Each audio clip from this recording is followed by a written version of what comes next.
Take one. Yeah, take one.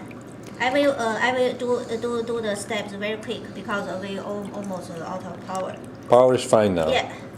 After you water the fungus for the whole night, it becomes soft like this and become bigger. Then what I mean is you pay attention to the root. When you wash it carefully, and until the water be clean. You don't see any dust in the bottom. This is what I mean. Don't go too fast, honey. I can't film it. Yeah. Okay. Show it in the film. Yeah. For example, this one, you see the root here. I'll go zoom in. Yeah. You see the root here. The hard part, you can touch it. It's hard. And for my experience, I always cut with scissors. This is the root. Yeah. And you don't throw this away. You still can use it. I use this one. Usually I use this one for stir fry. I use this one for the soup. So you cut it to the small piece like this, and cut this fungus. Don't too fast because I need to zoom in and people can see. You don't need to zoom in, okay? Yeah. And cut it to the small pieces like this. It's any size you want. Just cut it. You don't need to do so for cutting, but but I do it anyway. Cut. If there is no hard part on the root, you don't need to cut the root. For example, this one is very soft, so you just use scissors like this. And the white thing is the same. For example, I will choose the color, so you can see the yellow color part means root, and you cut it.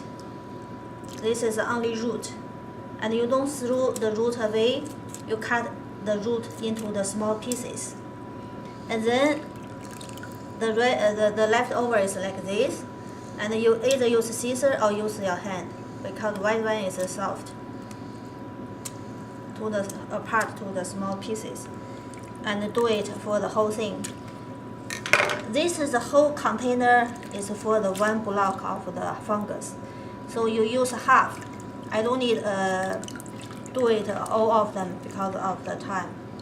So assume you already produced the whole thing. This is half, right? So half, little bit more. Usually we make soup, use this white thing a little bit more, and this one little bit less. But it depends on you.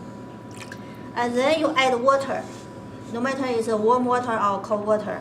The amount of water also depends. By your experience, if you want a soup thicker, then you add less water. If you want it's dilute, and you add more water. Something like this, it's 2 inches. You see, the water is become like this. Okay, it's like this, and then you put it onto the fire, and then you cook it about 2 hours. First, you use a strong fire, and then after it boils for a while, and then you use the low burn water. Yeah, you put the low boil. Yeah, low burn. So how long do you need to boil high? 1 minute? No, it's more than 10 minutes or 10 minutes. 15, Yeah. something like that. And then you make it low. Yeah, you make it low for a long time, Yeah. because you need the low fire for not so strongly fire. Okay. Okay.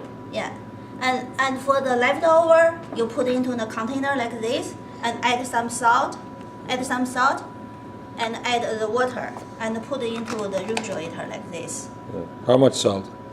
It doesn't matter. If you taste a little bit salty, for example, 1 spoon, like this, it lasts very long. And you can change the water every a few days to keep the water fresh. Yeah. And yeah, that's it.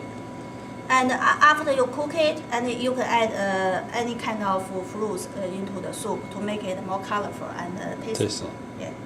Now we are in his company because we left the whole our camera and our video camera in his office. So I bring the whole thing. And now this is the cook. It's the end of the demonstration. Here. Demonstration. Okay, I will stop now. Okay. Yeah, stop.